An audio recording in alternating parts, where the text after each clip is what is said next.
Hello dear listeners, dear viewers, this is John Consemulder, your host for HealingSoundMovement Radio and HealingSoundMovement TV, and also World Peace Child TV, and the websites are HealingSoundMovement.com and WorldPeaceChild.com, and I've had the privilege and the honor before talking to Dr. Eric Pearl sitting here beside me. Of course, his website is Reconnection.com and the Dutch website, Reconnection.nl. So, Eric. Well, actually, thank you. And please correct me. Yeah. Oh, no, I was going to say, you can go on to the Reconnection.com and there it'll translate into like 20 some languages. Yeah, I saw including that. the Dutch, That's so amazing. you don't have to. So the main website is the correct Reconnection. I would say it is. Yeah, okay.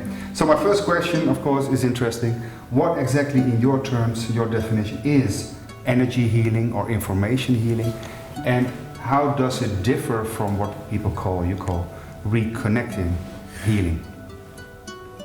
Well, energy healing, first of all, energy healing, information healing, reconnective healing, they're different and they're not. Energy healing, let's call it blue. Mm-hmm. And information healing, let's call it red. Light healing, let's call it yellow. So with energy healing, what we've had have been the subsets of energy healing: Reiki Jirai, Jinshin Shigang, Mahjong Beijing, or baby blue, powdered blue, Reiki blue, Jinshin blue, okay? Alpha, beta, delta, mattress, whatever words you want to use. They're different subsets of energy. Mm-hmm. Different portions of blue. With reconnective healing, it moves beyond energy entirely into a spectrum of energy, light, and information. Not just the light we've had here, but more. It turns the laws of physics upside down and inside out. This does not mean that it's better than energy healing. It just means that it's more. Mm-hmm. With energy healing, we've had blue. With the reconnective healing spectrum, we have all of the blue, plus yellow, plus we'll say red. Is it more encompassing, so to speak? Well, yes, it's more highly encompassing. Blue is not better than yellow, is not better than red, but it certainly is more. Mm-hmm. Not only that, when you have this comprehensive spectrum, now what you get is the ability to create oranges and greens and golds and purples. Reconnective healing brings about a different kind of result, basically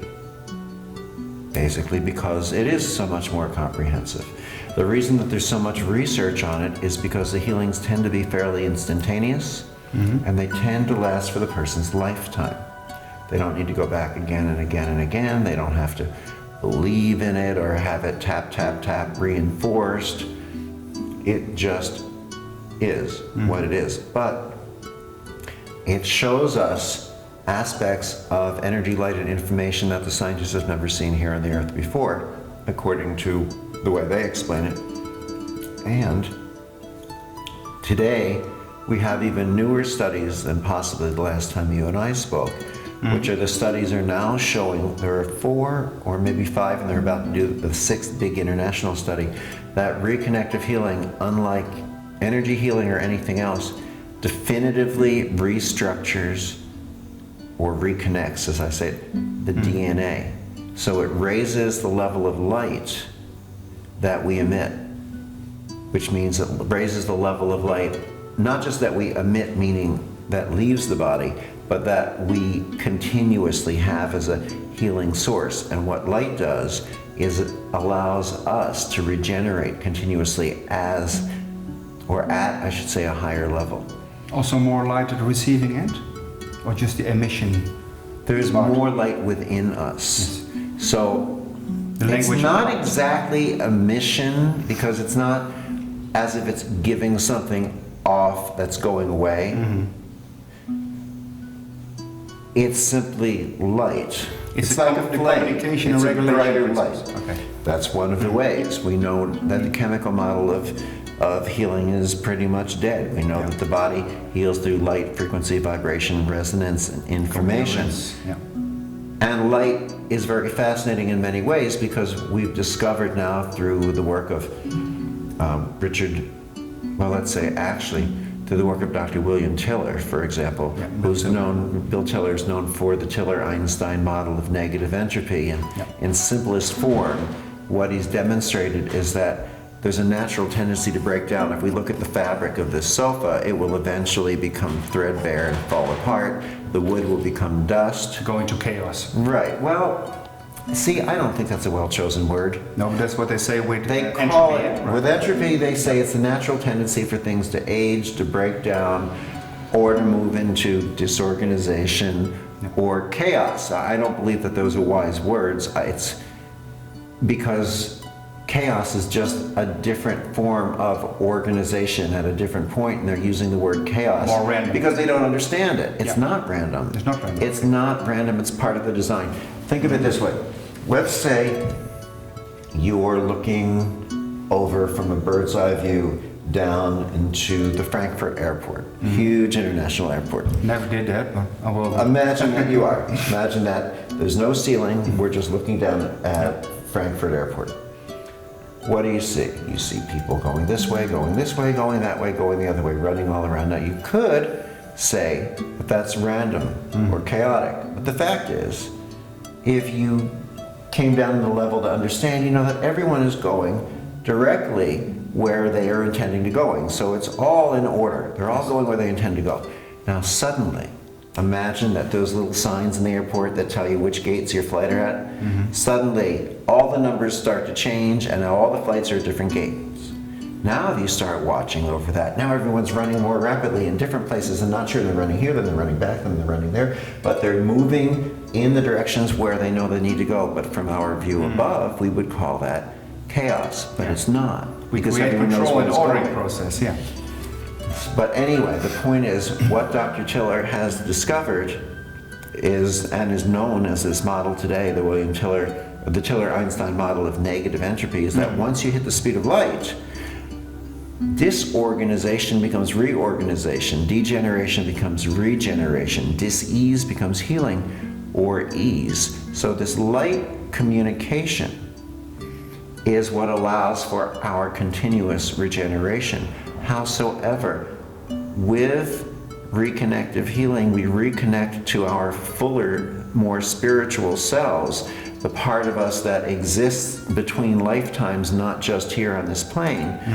We're always connected with it, it always exists, but we connect more fully with it, more fully with this fullness. With the multidimensional realms? Yes, and therefore, we're a fuller, more comprehensive level of light, which gives us a higher level of continuous regeneration.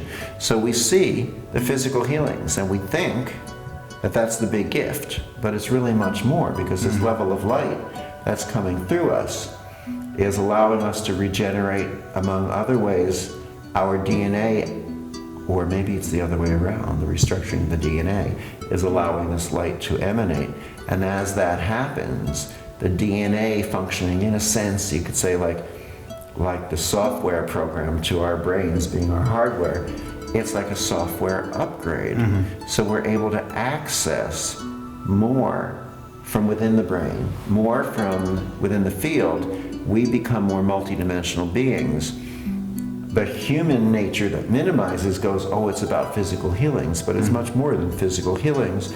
It's really about our evolution here on the planet. The physical healings are just one subset of the effects. Perfect. Absolutely. Okay. Absolutely. And the DNA, we're talking about maybe holographic realities, multidimensional light coming to this planet. Can you describe for the layperson who's now looking at this and doesn't have a clue who I am or you are, reconnective healing is, or the multidimensional realities, and how light comes into play? What is new about those energies? Because one person said to me, John, I don't know, I think it's a fascinating guy and reconnective healing is amazing, but how come these old kind of healing modalities are not working anymore? What's new? Is there a new energy on this planet and that's why, or is it the other way around? Maybe a good question to ask. It's new, but not the way we view as new, meaning we think if something is new, then something else is old. This is a new level of the frequencies. It contains what's already been here. But it also contains more of what's existed outside of our existence. In quantum physics, here's the way they illustrate our existence. They say, imagine that here's this huge, vast, endless universe, and within it, we exist in this little bubble. The wall of the bubble is comprised of height, width, depth, and time. So this is our four-dimensional existence: height, width, depth, and time. And within, I want to play basketball if you continue like this. Yeah, go on. And within, everything has been energy. The energy healing techniques have been comprised from the energy that we've existed in. But time is moving faster. Not just linearly, but in all directions at once. So time really is opening up and expanding, which means our playground, our bubble, is opening up. So you can forget basketball. It's now a beach ball. I can't play with that. Right. And as we expand, we are now encompassing more of what's always existed outside of our previous existence. So it's timeless, but it hasn't been here on the planet before, so it is new. Now, this really does tend to royally piss off a lot of the New Age metaphysical community, because they want everything to be old. This way their ego gets this claim. I remember this from my past life when I was Cleopatra for the 37th time in Atlantis and Lemuria, both because I was bilocating. You know, the bigger the story they can create, the more important they can look about themselves, and it all has to stem from that they're already New Age familiar ego. with it. Yeah. But the truth is, sometimes something is just new. And isn't that wonderful? Because we are also here for new. Now, one critical question I have to ask you. You can ask whatever you want. I'm on your couch. How do we reconnect something new? When we speak from this four-dimensional consciousness, we tend to have opposites. Meaning if something is tall and we consider it good, then something that's short we consider bad. If we consider high frequencies or fast speeds good, then we consider low frequencies or slow speeds as bad. We view things as opposites. Polarities and dualities. Polarities and dualities. So therefore, how can we reconnect with something we've always been connected with? So you're either connected, you're disconnected, you're reconnected. You're in polarities. It's one or the other. But there's more. What we are reconnecting with is our original fullness as human beings. What we're connecting with is our original fullness as souls or spirit that is here having its human experience. So this is who we are between our lifetimes. As we return to that light we all come from, and we come back and we come. It's a fuller connection with that. So re doesn't have to mean again. It can also mean more. Let's reconnect with this, maybe a little more fully than before. Like a reintegrate or re-pattern. In a sense, yes. So we're becoming more with who we always have been. However, it's part of our experience here on Earth to come in with blinders of a sort, to feel that we are individuals. You're there on that side in those clothes, I'm here on this side in these clothes. And our job is to learn to discover that we are all one. Our job is to recognize or to learn compassion. That when one child cries in one part of the universe, 100 children weep in another. That we're not separate. But our growth comes from appearing separate and having to learn to discover and recognize more of our fullness, having to reconnect with that. Although we already are that, it's the rediscovery. Part of the connection or the reconnection is the discovery or the rediscovery. Well, how come it's speeding up? I can follow you. How come time is speeding up? Well, yes, but also as if there's a cosmic game going on that we are able to learn in a faster way those lessons. It's like tabula rasa at the beginning and a new karmic lesson or whatever we want to call it. But that process, that cosmic game, which we try to learn lessons at each life, let's suppose that it works like that, seems to be speeding up. Is that automatically related to the process of time speeding up, like the Mayans are saying 2012, or is this... Well, here's his concept about time. On one hand, we work with the laws of time, and on the other hand, we recognize that time is an illusion. Yeah, the non-local consciousness reality. So,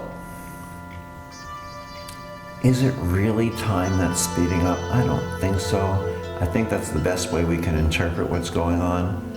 And yet, at the same time, it is that time that's expanding, which is allowing us to become more, to access more, to become aware of more, and therefore we learn more clearly, therefore more rapidly within the perspective of the illusion of time. We're actually growing more from discussing this than we would be if we discovered the answer. The moment we discovered the answer, we'd freeze on it.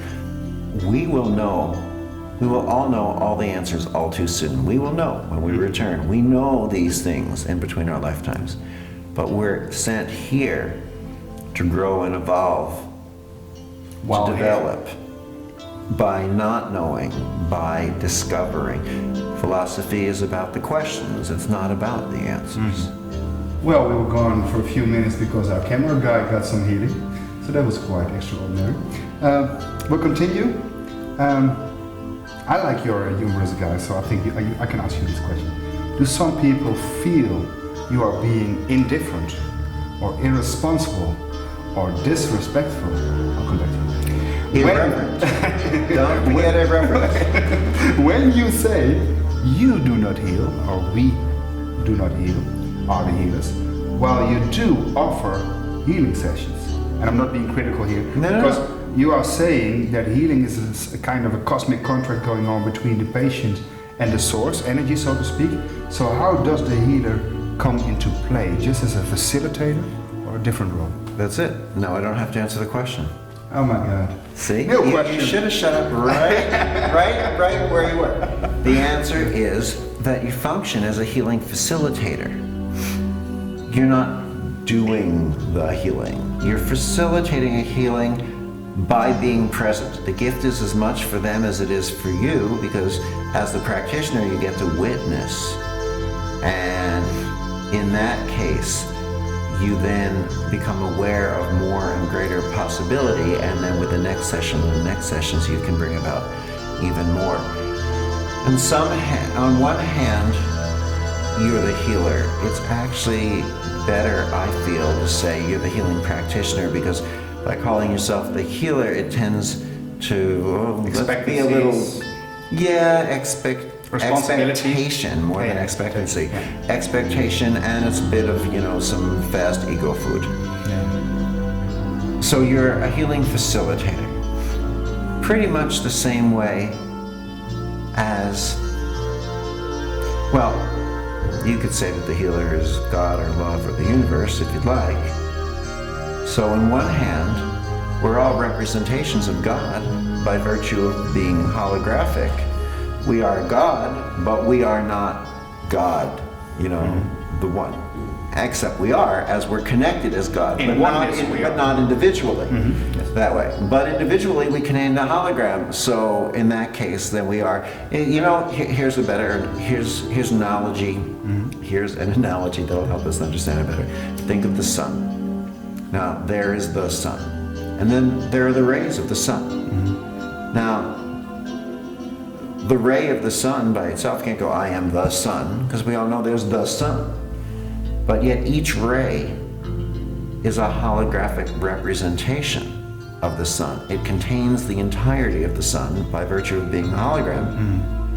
And yet, It's not the sun. If it's a holographic reality, then every part contains the whole. That's the principle. That's right. So what does that mean, that every part contains the whole? Well, maybe this is why certain lizards, for instance, I believe the salamander, for example, I'm not sure, but it can chop off the tail and it grows back. Yeah. Our liver, we can lose 5/6 of it and it will regenerate. Children can lose the tip of a finger and it will grow back. We can even lose our brain. And if we still keep a little bit of the cortex and have some water, we still have functioning human beings. Okay, so the point then is, why can a child do this and not an adult? Why can a salamander do this and not a different kind of a lizard? Or can we all do this and the aspects have been lying somewhat dormant and here for us to rediscover? What if we remain childlike? Then many people tend to heal differently than others who don't allow themselves that freedom or that space. Now, childlike is different than childish. Childlike is the discovery, the willingness, the openness to receive things. Childish is putting on a clown mask or a fur costume and dancing around and pretending you're an animal. So childish is adult in a way. Yeah. Yes, okay, you know. So, well, we talked about this also with the cameraman. World Peace Child, that's what we do. And I think you struck a nerve here, because I think it's very important not just to give the new generation of this world, the children, a chance to leave a better place than we did probably, but also the inner child. And that's the child you're talking about, if you're talking not about childish, but childlike. Childlike, absolutely. You know, we teach reconnective healing to children. Oh, and amazing. the seminar... Oh yeah, that's this weekend, right? Also. Oh no, that's further down. It's in Amsterdam as well, but not this weekend. But I think the end of June. It could be. I'm not sure about that. I was going to talk about the concept of it, but while you're on that, you're right. Let's talk for 1 minute about this weekend, because this weekend, which is today, Thursday? June 8th, Wednesday. Wednesday, okay. Yep. So this Friday, the 10th, and Saturday and Sunday, we're teaching a seminar here in Amsterdam. Yes. What will happen is on Friday night, we give a 3-hour presentation talking about the history of the work, the theory, the research behind it. We also give everyone an opportunity to feel it in their hands, and we'll bring up some volunteers from the audience so we can do live demonstrations of the healing, so you can see the reality of it on people sitting by you, maybe your friends, maybe yourself. Saturday and Sunday, as you know, is a real working seminar. So I tell everyone right now, do not come to that seminar if you think we're all going to sit around, hold hands, om, and sing Kumbaya, my Lord, because it won't happen. We teach aspects of this from the stage, and we go to the massage tables and work with partners. I walk around each table, so there are teaching assistants to help you discover when you're feeling and show you how you see the person's body respond, or how to feel a different sensation and see their body, their eyes move differently, or their feet move differently. And then we go back to the chairs, talk about what we did, demonstrate the next level, go back to the tables again. And by this Sunday, if you're there at the seminar, I can pretty much make you 2 promises, which is A, you'll be able to do anything, facilitate anything in the way of healing that I can, and B, you'll be able to facilitate anything in the way of healing that any human being on this planet can do, whether they were raised by monks in a cave in a mountaintop in Tibet and fed grains of seed, each one flown in on the beak of an individual bird, or whether they moved to a church in Brazil and changed their last name to Of God. I mean, it doesn't matter the story.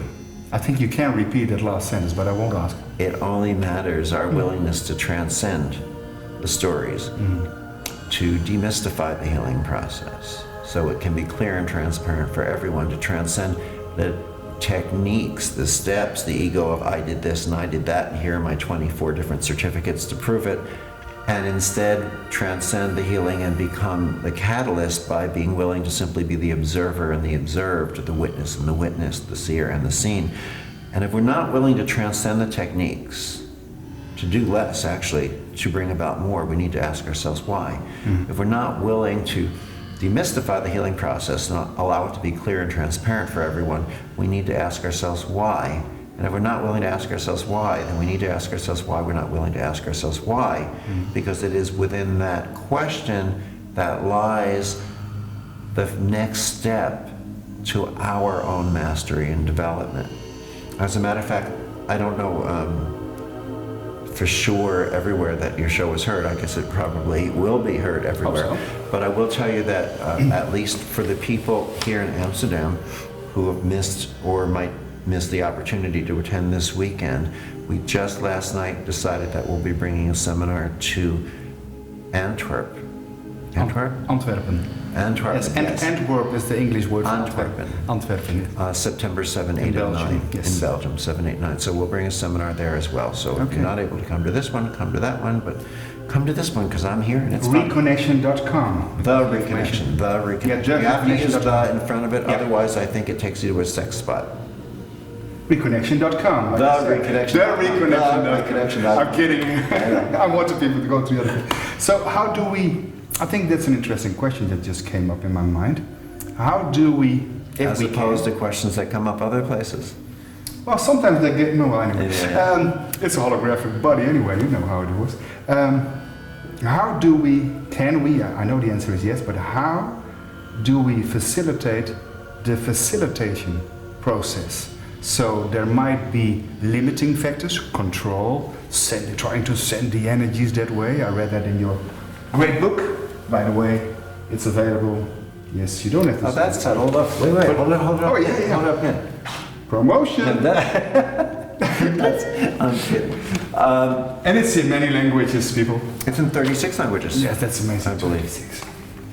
But there might be limiting factors like trying to control the outcome, expectancy, the power of belief, like Bruce Lipton, which is important research. But you're showing belief doesn't really matter. You don't have to believe. And it still might work. There's a greater level to reach beyond belief. Belief has just a little bit of a question mark in it. When you have faith, when you have hope, when you have belief, you're holding on to something that you really want to know is true. Now, you're here in this interview, you're wearing blue jeans. Do you believe that you're wearing them, or do you know? You just said, and now it's a Do you conditioned have response. faith that you're wearing them, or do you know? Do you hope that you're wearing them? Well, we all hope that you're wearing them, but or do you know? The point is, faith and hope is wonderful, but again, it leaves that question mark. Knowingness is an expanded state of consciousness we step into where there's no longer the question. It's not about knowledge. It's about transcending the knowledge. Knowingness is simply a state of awareness. For example, if I'm going to use this again as an object, but here's this book on you, okay? Now, if I show you how to push it west and it goes west, east and it goes east, north and south, now you do that. Go ahead, do it. Push it one direction. Push, let go. Push, and then push. Okay, now you know how to do it, right? So do it. You own it, don't you? You know how to do this. You own it. Guess so. You could study the physics of book pushing for the next 40 years. Will you ever be any better at it from studying that? It is my career goal, though. But You know what I mean. Will you get any better? Or do you already own it 100%? You already I'm own not it. improving. I already No. own it. Yes. We go and continue to say, I want to study this healing technique and that healing technique. I want to know what this person thought. I want to know what that person thought. I want to learn this. And we become historians. We become fine focused on something. Like it's as if you take a telescope to look at the heavens.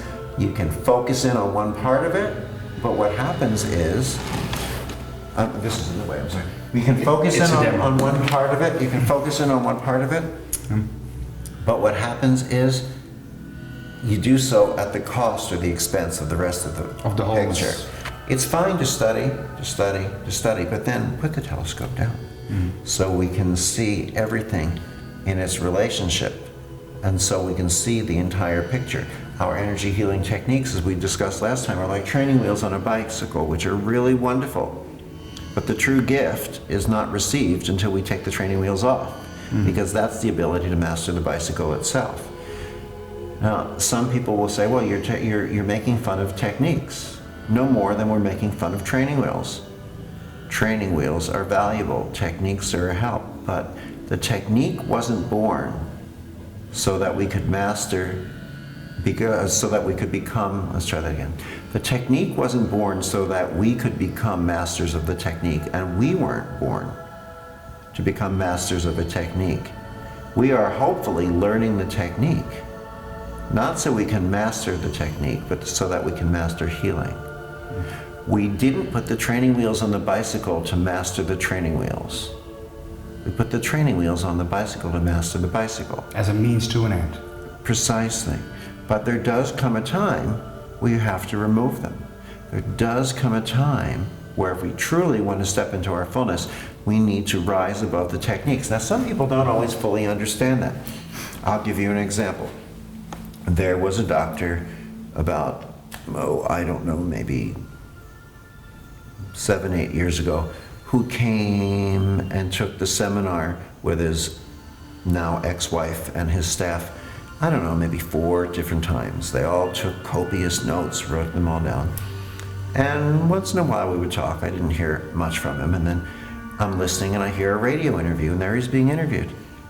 And I thought, well, I didn't know it was him. I just heard someone talking about energy, light, and information. I said, oh, thank goodness more people are understanding.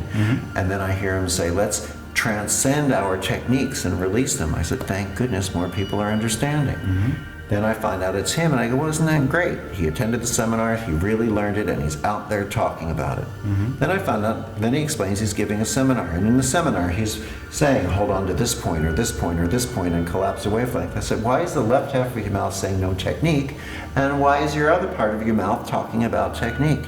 Then he'll say, bring in this color to heal this, or do that. And I thought, well, I'm glad he's saying the right words, but what does it mean when our actions run contrary to the words? So then he'll talk I hear him talk about being childlike. Thank goodness, that's a good consciousness for people. Then I hear that what he does is he puts on a clown nose and dances around the room. I said, well, no, that's childish, not childlike. Right. And so this is difficult. Some people challenge themselves to move into it. Some people step into it, but some people can't hold on to it all, so they walk backwards. So what he's doing in his technique is fine. It's a bridge. It's for people who aren't yet fully ready to completely, make this transcendence into beyond technique. But they know they want to get out of technique somewhat, so they step into this halfway point. It's a shame, it's sad that I saw this person move backwards, but at least he didn't go all the way back. So he can bring some people halfway forward with it. Really, when you're bringing something new into the consciousness, it will appeal only to so many people at first, and so many more, and then so many more. And some of them will gain it, and then by fear, go back again. And it's our job to continue to teach and expand. And hopefully, as I watch this person, he too, with the healing techniques that he's teaching, will start to let the techniques go more and more and rise up to this. But as I say, there are only a few that dare to open their eyes. And often, some of those that do are blinded by what they see. We choose how much we allow the light to blind us, and we choose how much we allow the light to illuminate, and we choose whether to step backwards and allow it to partially blind again. They're all choices. None of them are wrong. We're all here for our lessons. Let's talk about those choices, because in your book... Will you stop that already? Everyone knows what it's called. We can cut it off. No, it's fine. It's just, I was just resting this here, and I see you from the side going up, and I'm thinking, well, I don't want to hold my own. So I tried this, but then it fell over, and that's why I was just... Which was good. The best I could do, unless you want to leave it up there. Leave it. Yeah, I know. But What was my question? Oh yeah. What was my answer? I don't know. Probably I give you my answer. Probably in the future, but if we reconnect Okay. in the future, we have to go to the past to collect You start new energy. Anyway, Right. what I want to talk about those choices, because in your book, I think that's a good thing. You write, and you also talk about fear-driven reality, so to speak. Yeah, why not? Where's mine? Oh, there. Thank you. Is the glass half full or half empty? I think it's It's more at full least now. 80% full.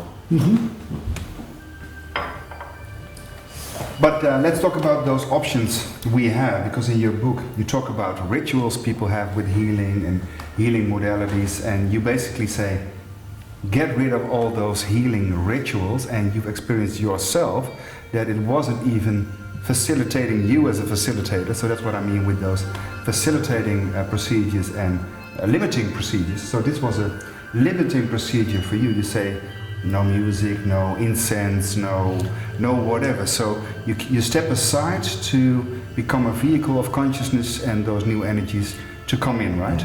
Now, I'm not saying no to any of these things. But check out what's I'm helping. saying now let's look at our consciousness and see what is and what isn't. Everything pretty much comes from either fear, lack, and limitation, the illusion of separation or darkness. Healing resides in light, prosperity, and abundance. But we can't give a gift that we are unwilling or afraid, really, to receive ourselves. We can't give something that we don't own. We can't stand in fear, protecting ourselves and cowering, and facilitate healings that reside in love. We can't stand in limitation and lack, trying to add different healing toys to us, or different methods to discover, or crystals, or procedures, and facilitate healings that reside in abundance. We can't stand in the limitation of poverty consciousness and facilitate healings that reside in a consciousness of prosperity in all aspects of life. In essence, we need to transcend what's been limiting us. And the first step in that is to acknowledge what they've been. Is this more than the law of attraction and the secret and stuff like that? It sounds like it's more, like the way you're describing it. You know, the law of attraction from The Secret is really one of the 7 laws talked about in Deepak Chopra's pinnacle book, which is called The 7 Spiritual Laws of Success. I mean, to me, that is the finest book of all of his creations, before and after. And the other person who really, truly speaks about this exquisitely is Esther Hicks, as Abraham speaks through her. Now, unfortunately, Esther Hicks and Deepak Chopra were the 2 people who were very much missing from that film, The Secret. And unfortunately, The Secret tended to select the majority of people to talk about that, or maybe it was just in the editing process, but it became very money-oriented. Prosperity. Material objects. Yes. Prosperity and abundance includes that. But that's only one facet of it. Prosperity and abundance in life, in health, in happiness, in love. And they left a lot of that out. That movie would have been so much of a greater gift to the planet had they brought Esther Hicks in to bring With a real Abraham spiritual to speak of perspective. that. Right. And also, there's so many wonderfully spiritually grounded ways that Deepak Chopra can explain these things. So I was excited about the principle of The Secret coming out, even though wondering why it was limited to only one of the 7 laws and only part of that law. And then I was sort of disappointed in the end product, because it could have been so much more. It was wonderful for the people who were just at that level, who needed just that much. And I'm sure that more will come about. What about karmic laws? Because we're talking about law of resonance, law of attraction, the secret now, also reconnection, of course. But some people are saying karma. I don't believe in karma. Other people are saying, well, you get all this information from past lives, but you drink of the river of, what is it, forgetfulness? Forgetfulness. And like Plato said, and down the drain, you have to relearn it every time, but there's some hint of past lives. But then again, if you look at the law of attraction and the secret, some people are saying, you know, I do the same as those guys. They get their Ferrari, but not me. It must be karma. What's your view on these principles? Well, first of all, karma can be transcended.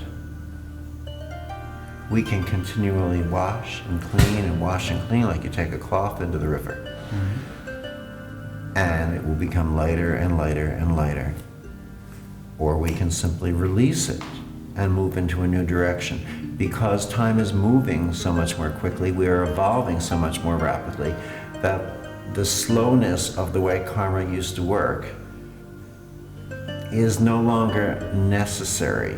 It's also not necessarily karma, although it depends on how you want to view karma. Sure. That other people aren't getting the same results. First of all, some of the people speaking in that film weren't getting the same results that they were after they spoke in the film, because their names became quite famous and their websites became all about money, money, money, money, money, and once in a while they'd also talk about money. The film gave a subset of a subset. Like energy healing is a subset of a subset. Energy healing technique, Reiki, XYZ, EFG, whatever you want to call them, is a subset of energy. And energy is a subset of the comprehensive healing spectrum, energy, light, and information of the universe. The secret was a subset of the law of attraction, lacking a lot of the spirituality that others speak about in it. And the law of attraction is a subset of, for example, what Deepak speaks about in the 7 spiritual laws of success. So when you have quantum healing, he does the same. Right, and in quantum healing and in others. So in other words, when you have a subset of a subset, it's weak and it tends to fall apart. Now, for the people talking about it, maybe some of them did own it a little more comprehensively, but they didn't share it. So it may not work for other people. That's not their karma on one level. Yet on another level, you could say, well, it was their karma to not get the full information. So it seems almost, you know, like a catch-22. You can answer it any one way or another.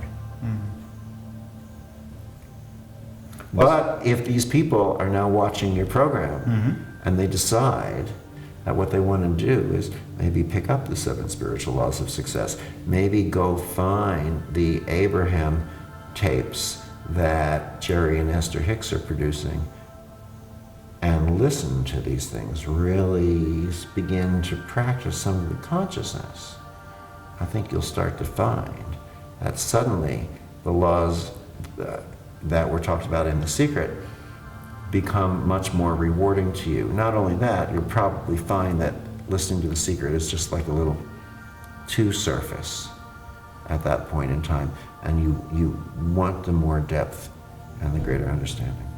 The broadness, the wholeness, the whole implications. Talking about wholeness, you also write about, in your book, you wrote about Lee Carroll, is his name, The Cry on, is how important are these books for you? Because you use them as an example, but my intuition was telling me they're more important to you than just this example in your book. But am I right? There's a lot of secret, well, no, I'm not going to say secret. There's a lot of insights in Lee Carroll's work. What he brings through in the Cryon books, very insightful. But listening to Lee Carroll speak as Lee Carroll, he is also, as himself, a brilliant man with amazing insights as well. I believe that his work is worth every one of us looking at, every one of us. And he's got about a dozen books. I think he's just put his 12th book out right now on concepts of DNA. Now, no two people necessarily are 100% in the same belief all along, because then you wouldn't need two people. So there will be some things in my teachings that people will fully agree with. There might be some things that are a little different. So when we, as speakers or authors, endorse or recommend someone else, it's because we generally feel that there's a lot of good substance there. But I'm sure Lee Carroll won't necessarily say, I believe every single word that Eric Pearl speaks. Howsoever, I know that Lee Carroll is one of the highest supporters of reconnective healing. He knows that it transcends our techniques, even though he's got some obligatory ties to someone who does technique. So, he's always felt a little conflicted there. So what about the research that has been done into the field of reconnective healing? Because I talked to Konstantin Korotkov, and I'm trying to get in contact with Gary Schwartz, because he had this energy healing book. I love it. So Gary Schwartz was just on television here this morning. Okay. As a matter of fact. Okay. Here in the Netherlands, you mean? In the Netherlands, right here. Yeah, it was on TV here. I can show this one. We didn't show this one. National Geographic. We didn't show the Living Matrix. That's the Living Matrix is, and I'm not promoting this DVD for any royalties, guys, because I don't get any. But I don't get any on. Oh, that's good. I'm just someone on it. Yeah, but it's interesting. Can you tell, because I did see the movie, but it says here, the family of a young Greek boy with cerebral palsy, is that word, tries to improve his quality of life through reconnective healing. Can you tell a little bit about that part in the movie? Sure. Well, what happened was that they asked me during the interview the question that almost everyone asks me, which is, what's your most powerful or dramatic healing? As if I keep something up on the mantelpiece over my fireplace, I'll bring it down when that question and dust it off and show it to you. And it doesn't work that way. It's always your most recent. It's always your most recent healing.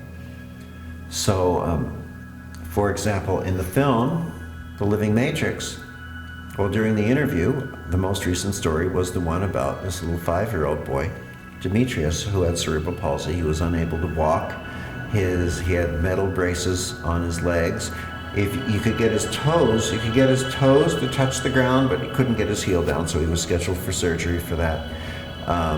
His arms held in that palsy fashion. He couldn't be understood. He would make sort of hard to understand sounds, and his mother would interpret for the family what she thought he was saying. And the parents didn't believe in it, but a group of neighbors brought him over, and after I'd finished an event, carried him up to the stage while everyone was leaving and asked if I'd work on him, and I said, sure. They took the leg braces off him and laid him down on a table, on the massage table there, and I started to work, but 4 minutes into it, they told us we had to leave. They were closing the venue. So as I walked over to speak with the parents through an interpreter, I saw them turn their heads, and this little boy had gotten off the stage and ascended the entire staircase of this miniature coliseum by himself, twice. They brought him to me next week. I'm shortening this story because there's more of it in the movie. Sure. And the next week, they brought him to me. I was in Athens at the time. I brought him to the hotel, and he said, look what I can do. I can run. And he ran down the hallway, and he ran back. He said, I can stand on one leg and spin, and he showed me. He said, and I can hold my own glass of water. I can open my right hand. I didn't realize all of his life he was unable to open his right hand. He said, I can hug my parents with both my arms. And then it became clear that he was able to speak, and everyone could understand him except me because it was in Greek. Sure. So that's in the film The Living Matrix. It's a DVD. You can get it on the internet or wherever. But you know what? Very exciting story. And if you say to me today, what's your most dramatic healing? I'm going to give you the same answer I gave them. I'm going to say it's the most recent one. For example, a few weeks ago, I was in Serbia, giving a presentation in a small area there where the mayor had invited me down, and they did a whole formal introduction and ceremony and news media, and then we spoke to about 300 medical doctors and 300 people from the city, so I guess there were about 600 people there. And I asked, because there was no screen to show anything large, I wanted to give a demonstration on someone, so I asked if someone had a large limitation. I wanted something large that the whole audience could see 600 people back. And I asked if there was someone there who maybe had a physical limitation of an arm or a leg, something we could see. And a few people raised their hands, and this one, maybe 29-year-old guy, raised his hand, and I said, stand up and show me. So he stood up and he showed that his right arm, from birth, the elbow was fused, it wouldn't bend, and he couldn't raise it up higher than this. So I said, well, what if you tried to bring your arms over your head? What would happen? And he said, well, the elbow doesn't really want to go up past parallel to the ground. So we could sort of try and twist it and move it like this. The interesting thing, and he would have been a great person to bring up, to do a demonstration on, because he had it for his whole 29 or 30 years. So MRIs and x-rays and full medical background. But something in his face said to me that there was a real personal thing about this to him, emotionally, and I just thought it just seemed too inappropriate to do a healing on stage. So I asked for some other people there, and a woman came up who was hit by a bus 8 years ago, and she had metal pins limiting her arm and this, and then we brought her up and did a healing, great healing. Yeah. Now, I had to fly back home to see my family in Philly, and then I flew back to, I can't think of the country's name. Where did I fly to? What was that second country? Oh, Zagreb. So I flew back into Zagreb. Now we're giving a presentation in Zagreb in Croatia. The woman who was hit by the bus shows up there. She wants to learn the work because her arm is pain-free. It's the first time in 8 years that she can shampoo her own hair. Look, I can shampoo my own hair. She was so excited. This guy shows up with 3 of his friends. So there's 4 of them. Because after the seminar last time, at the end of the book signing, he came over and I said, well, show me your hand now. Let me see. Now most of the people had left and a few people were watching, and I let him feel it in his hand. And I said, remind me how high your arm goes. And he says, oh, it only goes this way. But they touched like this. They touched like that, not like this, like that. Well, tears came out of one of his friends. I mean, you got to realize these are like 4 guys, from a small area in Serbia. They're in a rock band together, and it turned out from interviewing them that I was right about the personal aspect, because as being friends and, growing up and involved with one another, they felt the emotion of, all the times that he wasn't selected to be on anyone's team for sports, or I mean, he was a good-looking guy, but how at that age important looks are. Girls not going out with him because he had a problem with his arm. He shows up at this seminar with his friends. They're going to open a healing center out in a small little area of Serbia, and from meeting them that people will come from all over. Why did his arm reach like this now instead of this? Because the fused bone stayed fused. Why? I don't know. It did. Why did this change? I don't know. It did. But he's full range of motion, pain-free, and you watch as each healing happens. When you say, which is your most powerful healing? Well, what makes something powerful?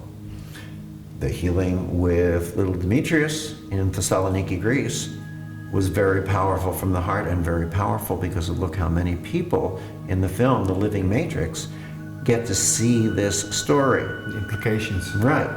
Now here come 4 guys between 19 and 29 years old, rock musicians, opening up a healing center in a small part of Serbia where people will come. Now, what's important about that? Well, it opens up a whole new area, a whole new world. And you don't know what form of healing takes. You never know what form of healing takes, not just in advance, but afterwards. You just learn more the more you relax. For example, that was not easy to film this young boy for the interview, because the movie and The Living Matrix wanted to come out and interview him. I had to get our publisher, who spoke Greek, to find and contact the family and speak to them in Greek, say, could we film? Well, we don't get an answer for about a month, and then finally we get a yes. Then we're ready to go out. The father canceled it. We have a no. So I get the publisher to talk with the family again. After a while, he gets them back to a yes. We're ready to fly out. The father says, no, this happens about 4 times. Finally, the film is not going to use him because they were getting to be like a year behind date. I get my publisher one more time to speak with the father and speak with the family. Finally, we get a yes. We immediately jump on planes from 3 different places. I think I was teaching in Tel Aviv. One of the producers was in the UK. The other one was in San Francisco. We converge on Thessaloniki, Greece. Go to the person's house. The next morning, the boy's house, the father leaves. Will not come back, refuses to come back until after the filming. So in the movie, you hear and see the mother, and you hear and see Demetrius, but there's no father. Okay, what can you do? That's what they want. I show up for the film premiere in London, and I decided it would only be nice to invite the family out, the parents and Demetrius, knowing full well in my mind the father wouldn't come. It would just be the mother and Demetrius. Well, the surprise, all 3 of them came. So the night of the premiere, I'm in the green room, the room where it's just the people involved or connected with the film. And there's the family. So I walk over and I say hello and I sit down, and the father looks at me and he said, I didn't want Demetrius. I did not want Demetrius to be in this film. Of course I knew that, so I just listened. He said, because I didn't want to believe that he had the healing. Because if I believed that he had the healing,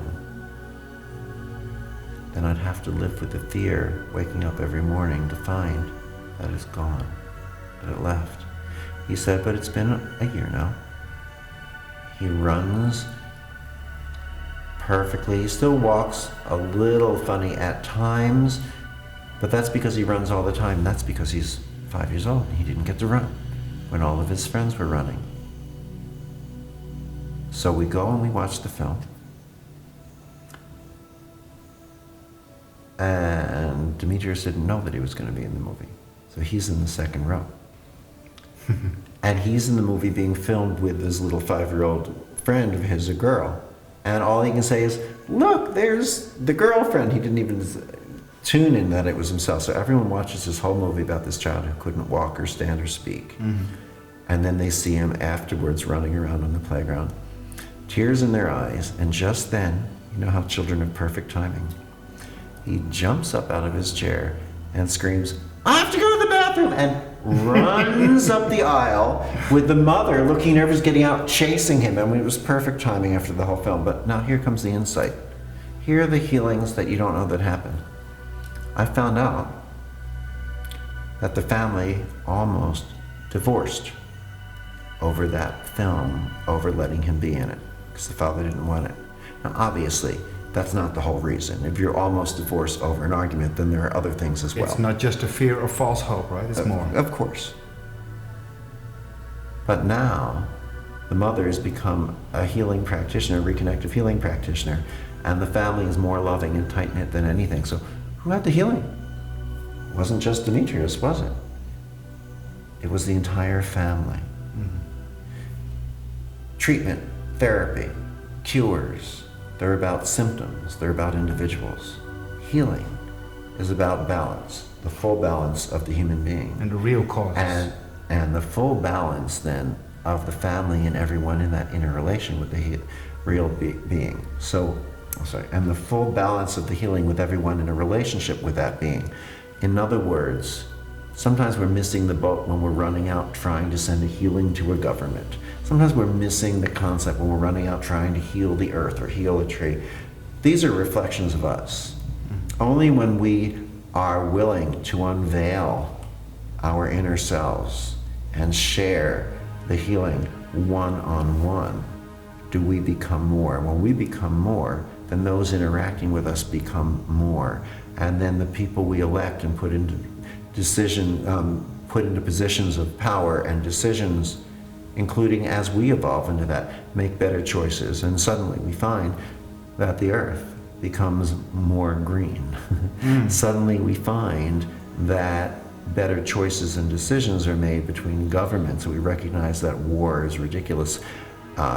We recognize there are ways to communicate. We recognize that for no reason whatsoever is there ever an excuse to strap on a bomb belt and blow someone up. And we know that if our religious leaders tell us that there is, it's time to change those religious leaders. We recognize, hopefully, that the condition of the earth is not the problem that needs to be healed, but it is a reflection of who we are. And if we don't like what we see in the mirror, going out and buying a new mirror is still going to give us the same reflection.